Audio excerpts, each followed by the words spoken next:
E existe uma pergunta que eu escuto praticamente todos os dias no consultório, é essa. Vitória, por que os meus gatos começaram a brigar do nada? Eu acho particularmente essa pergunta fascinante. Ela revela o exato ponto onde a maioria dos tutores, dos responsáveis, erra. As pessoas passam semanas tentando adivinhar o motivo da última briga.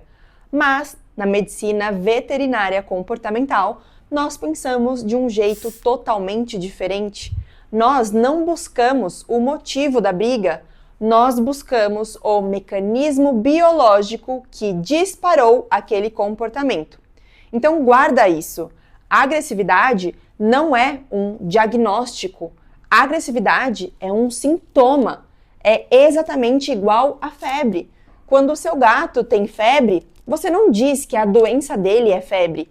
A febre é só um sinal de alerta do corpo dizendo: ei, tem algo errado aqui. Com o comportamento funciona igualzinho. Dois gatos podem ter exatamente a mesma briga feia na sala, mas por motivos completamente opostos. E se a causa é diferente, o tratamento tem que ser diferente. É por isso que tanta gente gasta rios de dinheiro com um difusor de feromônio e diz que nunca funcionou. Outros espalham caixas de areia pela casa inteira e as brigas continuam. E outros tentam prender os gatos para fazer uma nova adaptação e só pioram o estresse. O problema não são as ferramentas, o problema é que esses tutores estão remediando o sintoma enquanto a causa real continua intacta. Então, antes de falarmos em solução, eu quero que você aprenda a pensar como um veterinário praticamente. Quando eu atendo um caso de conflito, eu investigo qual destes 5 mecanismos científicos está operando aí na sua casa. Claro que existem mais, mas aqui estão os principais. Número 1, competição por recurso. Então, esse primeiro mecanismo é o mais silencioso de todos. E o erro aqui é achar que recurso é só comida ou água. Para a biologia de um gato, recurso é tudo o que ele precisa para se manter vivo e seguro. Estamos falando de caixas de areia, potes de água, locais de descanso, arranhadores, caminhos altos e sim, até a sua atenção. Então, imagina 2 gatos em uma casa onde, para chegar para a caixa de areia, um deles obrigatoriamente precisa passar por um corredor estreito onde o outro costuma geralmente dormir. Mesmo que eles nunca saiam no tapa, o gato que está ali no corredor bloqueia silenciosamente o acesso do outro. E isso gera uma ansiedade crônica. O problema aqui não é a falta de caixas, é o desenho do ambiente que força a competição entre eles. O segundo mecanismo é o conflito territorial e social. Então, esse mecanismo mexe com a estrutura social. Os gatos domésticos aprenderam a viver em colônias, em grupos, mas eles continuam sendo territorialistas organizados. Eles não aceitam qualquer um. É muito comum o tutor adotar um segundo gato achando que está trazendo um irmãozinho ou um presentinho para o primeiro gato. Mas na cabeça desse gato veterano, o que aconteceu foi, na verdade, uma invasão biológica. Tem um estranho circulando no território dele, deixando cheiros novos e roubando a paz.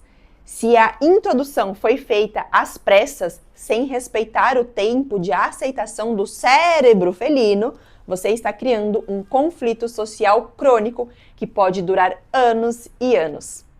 O terceiro mecanismo é o medo. E aqui, pessoal, nós temos o campeão absoluto de diagnósticos errados no meu consultório. Quase todo mundo que me procura com gatos brigando ali aponta para a tela e diz: Vitória, esse daqui é o meu gato dominante, ele que é o valentão da casa, porque ele vive ali caçando encrenca, rosnando, batendo no outro. Mas a neurobiologia nos mostra exatamente o oposto. A maioria esmagadora dos gatos que atacam dentro de casa não faz isso por dominância, faz isso por insegurança. Para a biologia de um felino, se envolver em uma briga física é um péssimo negócio. Se ele se machuca na natureza, ele não consegue caçar e aí ele morre. Por isso, a primeira escolha de qualquer gato saudável diante de uma ameaça nunca é lutar, é fugir.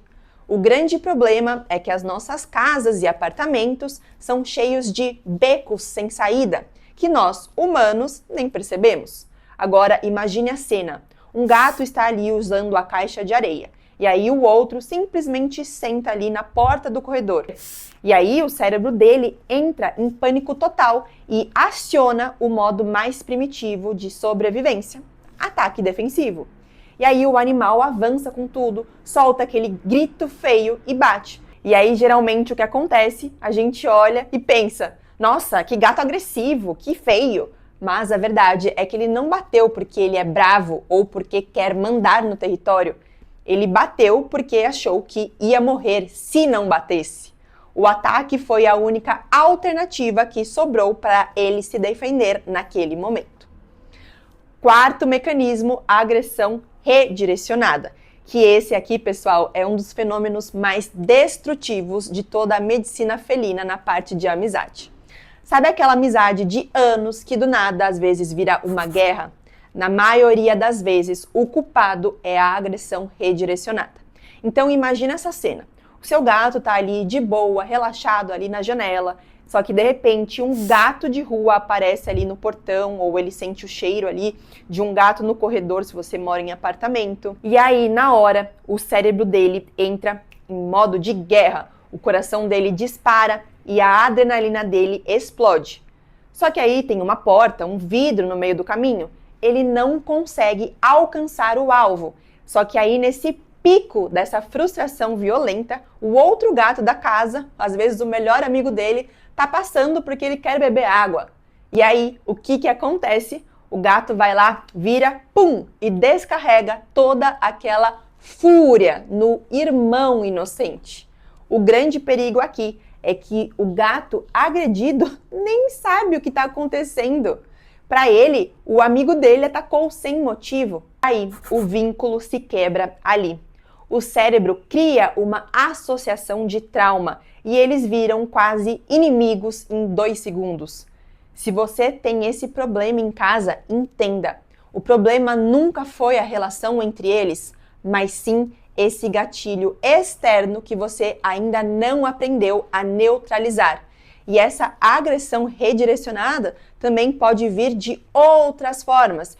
Então, às vezes, é um gato que foi passear e voltou com outro cheiro, ou alguma coisa caiu num momento ali e eles levaram um susto e um associou o outro como esse motivo de gatilho e um bate no outro. Tem outras coisas também, mas dentro do nosso protocolo de convivência felina eu te explico mais. E aí, por fim, o nosso quinto mecanismo, que é o mecanismo que eu mais investigo no consultório, a dor física. Se os seus gatos conviviam bem e de repente começaram a brigar sem nenhuma mudança na rotina, para tudo. Antes de pensar só em comportamento, nós precisamos também pensar na medicina felina clássica. Gatos são mestres em esconder o sofrimento. Uma osteoartrite, por exemplo, começando nas costas, ou uma dor de dente, ou uma cistite, ou o início de um hipertiroidismo, deixam o limiar de paciência desse gato abaixo de 0. Ele reage agressivamente ao outro simplesmente porque dói quando o outro se aproxima. Se a dor estiver presente, nenhum floral, nenhum feromônio, nenhum ansiolítico, nenhuma técnica do mundo vai resolver esse conflito, essa briga. Então, pessoal, agora que você já entendeu que resolver brigas entre gatos não é uma questão de dar bronca, borrifar água ou torcer para o tempo resolver, é aqui uma questão de ciência, de leitura, de método, e que tudo que eu te mostrei aqui nesses 12, 10 minutos é apenas a ponta do iceberg, é a ponta ali de um diagnóstico. Eu sei que você deve estar se perguntando, tá bom, Vitória, mas como que eu tiro a minha casa dessa guerra que a gente está vivendo? Eu sei que é terrível ter que viver separando gatos, com medo até de um ferimento grave a qualquer momento, ou ver os seus gatos que são super companheiros vivendo trancado ali em um quarto ou embaixo da cama, comendo mais ou comendo menos. Você não precisa continuar passando por isso, pessoal. Tentando adivinhar ali o que funciona da base da tentativa e do erro e você vê que só está piorando. Por isso que eu já tenho um método super validado por centenas de alunos, que é o Convivência Felina. Nesse método, eu te passo o passo a passo totalmente desenhado com base na medicina felina para reabilitar essa convivência de gatos que brigam ou até que nem se toleram mais. Lá dentro, eu não tô te dando dicas, eu estou falando o mapa exato para você ter um diagnóstico de qual desses 5 mecanismos está ativo aí na sua casa, de como aplicar um protocolo exato de reintrodução e contra-condicionamento guiado. Você também aprende a ler os microsinais de estresse antes da briga estourar. Você também adapta a sua casa de forma tridimensional para neutralizar a disputa de qualquer território. Então, se você quer parar de gastar dinheiro com soluções que não funcionam e quer devolver a paz, a segurança e a harmonia para a sua casa e, claro, para os seus gatos, o Convivência Felina é o seu próximo passo. O link, pessoal, eu vou deixar aqui embaixo para você se inscrever e ter acesso a esse método completo que está aqui na descrição desse vídeo. Clica lá e eu te vejo dentro das aulas do Convivência Felina. Um beijo e até a próxima!